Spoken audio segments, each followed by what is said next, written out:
And I don't know if this is appropriate, but I've got a 15-year-old daughter now, these days. And I just popped into my head on this one. It's a weird one, isn't it? I need to tell you, there will be plenty of radio phone-ins where you can just ring in and give an opinion that's based upon things other than the facts. You know, that's fine. And there's not a great deal we can do about that. But the way I approach these matters is by imagining, as the law must do, the universality of the case. So I'm not sure that... See, there's so much going on here that you worry that you're about to contradict yourself, which is why I've already apologised for any mistakes that I may make in the course of this introduction, because I don't think that the Home Secretary, Sajid Javid it was at the time, should be able to strip anybody of their citizenship.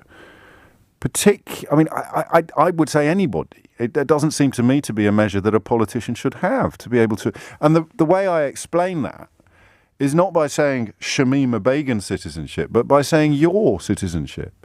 I don't think Priti Patel should be able to tell you that you're not British anymore, legally. I just think that's rang. I was trying to combine rank and wrong then, and it came out as rang. I do apologise. Do you see what I mean? I may...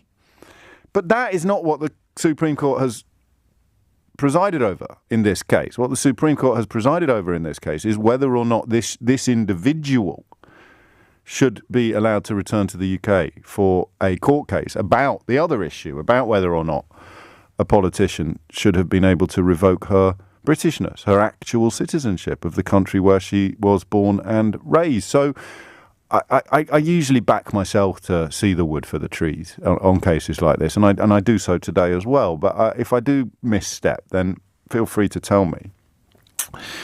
That's the bottom line here, isn't it? There are two cases, and I don't know that the result that's handed down by the Supreme Court today, because actually a bit like yesterday, when I found myself coming on air after Nick, pretty much from a similar perspective. Like him, I feel that she should be subject to British justice, and having your citizenship revoked doesn't seem to me to be a gift or a penalty that should be in the gift of a British politician. But there are two things going on. This is not a judgment on whether or not Sajid Javid was right or entitled to revoke her citizenship. It's a judgment on whether or not she should be allowed back into this country to fight that battle. And a large part of the judgment seems to hinge upon the fact that the security services do not feel confident that they would be able to keep a proper eye on her. And I'm afraid wherever you sit, whatever you do, that's valid. If the security services don't feel they can keep a proper eye on someone who ran away to Syria to join the psychopathic Islamist caliphate, then I think we have to kind of take their word for it. And I guess that's what the judges have done. So I stress again, you know, that there will be loads of radio phone-ins, possibly not on this station actually, but there'll be plenty of places you can ring in because you just hate Muslims generally. And this is a wonderful opportunity to sort of vent it in a slightly less obvious way. But I want to talk about whether or not Priti Patel should have the right to revoke your citizenship. Actually, not hers, not Shamima Begum's, but yours.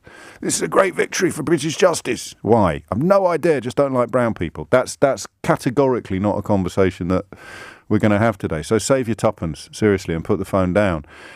I want to see her put on trial here for whatever crimes she is accused of. For example, I suppose incitement to terrorism. Did she persuade the other two girls to go with her? Was she the ringleader? Is she responsible for that? And I do need to remind you, I'm not a big fan of whataboutery, but I do need to remind you that a teenager in this country was recently spared jail for running a Nazi terror cell from his grandmother's cottage in Cornwall. So no jail at all for him, and no citizenship whatsoever for Shamima Begum. But that's not what today's case is about. That's not what today's judgment is about. Today's judgment is simply about whether or not she should be allowed back into the UK from Syria at the moment.